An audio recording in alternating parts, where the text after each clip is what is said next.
टियों हिसो लिब्रा, मीज़ान, Scorpio, अक्रब, Sagittarius, कोस। Libra, मीज़ान, तव्हांखे चङे नमूने ॾिसणो पवंदो त छा थी रहियो आहे। के मसइला त न वधी रहिया आहिनि।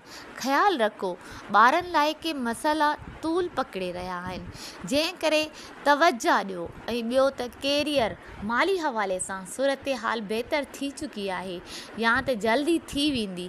प्लानट इहो बि चई रहिया आहिनि त कंहिंखे पैसा न ॾियो, जेकॾहिं पैसा ॾींदा त वापसि कोन मिलंदा, ऐं किथे पैसा लॻाईंदा त उतां वॾा माली फ़ाइदा मिलंदे नज़र अची रहिया आहिनि। वेझो जे दोस्तनि रिश्तेदारनि ते एतबार न कयो, उहे 6 सालनि खां धोखो ॾेई रहिया आहिनि ऐं मज़ीद 3 साल धोखे में रखंदा। स्कॉर्पियो, अक्रब, रुमानवी मामलनि ते फुज़ूल ख़र्ची न करियो, उते पैसो ज़ाया थी वेंदो।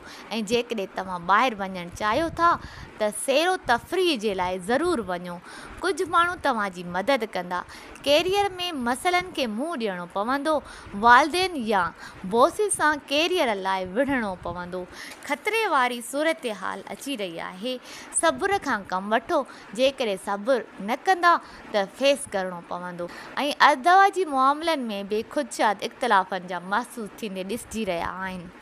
सेजिटेरियस, कोस, यूरेनस तव्हांजे 12हें खाने में अची रहियो आहे। उन जे 12हें खाने में अचण सां सिहत ख़राबु थींदे ॾिसिजी रही आहे। 3 साल मज़ीद पंहिंजी सिहत ते ध्यानु ॾियो। हिननि जा बदख्वाबे हिननि जे पोयां पियल आहिनि।